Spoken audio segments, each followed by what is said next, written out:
Why would I want to play a third-person game in VR? I mean, the promise of VR is supposed to be the first-person immersion, feeling like I'm really there in these impossible and fantastic situations. The assumption is that the only way to pay off the promise of VR is by letting the player see the protagonist's point of view and letting them walk a mile in the character's shoes.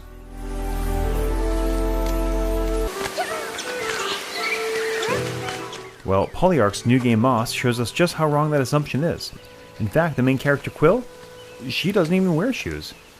In Moss, you play as a reader, a magical being who is able to help the mouse warrior Quill on her quest to rescue her uncle and defeat the darkness that has taken over her world.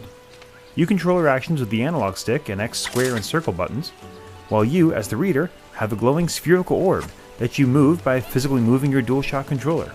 The reader can move large blocks, raise tiles, heal Quill, and even pet her, which she loves, by the way. At its most basic, Moss is an action-adventure puzzle platformer in the spirit of the best of the Zelda games.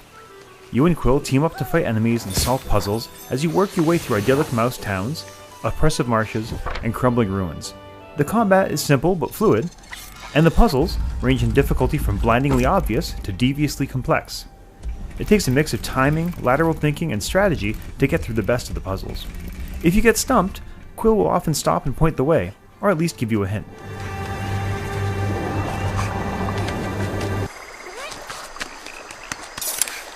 Quill's animation alone is worth focusing on. All of her moments are fluid, quick, and well, mouse-like. From the way she gracefully vaults up short obstacles, to the way she shakes herself off after she falls in the water, Quill immediately has a character and personality that stands out and makes you take notice, and you feel terrible every time you accidentally kill her. Sorry. While the gameplay is well thought out and entertaining, the star is the visual experience. Moss is the most detailed, most beautiful, and breathtaking game I've played on PSVR. Those of you who have played the demo get a sense for what to expect, but that was just the tip of the iceberg. This game is amazing. The key word is scale. This game does an amazing job of grounding you in Quill's world by giving you a sense of how tiny and delicate her world is, but at the same time, it's grounded and expansive. Videos of the game just don't do it justice. In VR, you see the world at Quill's scale, but you're constantly reminded of just how small she is by seeing deer or even old rusted human-sized armor as part of the background.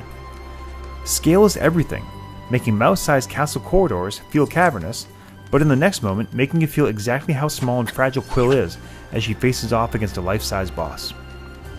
Almost every time a new area loaded, I gasped. While we cry out for more open-world games, Moss's designers have shown us a totally new way to create a sense of depth and reality.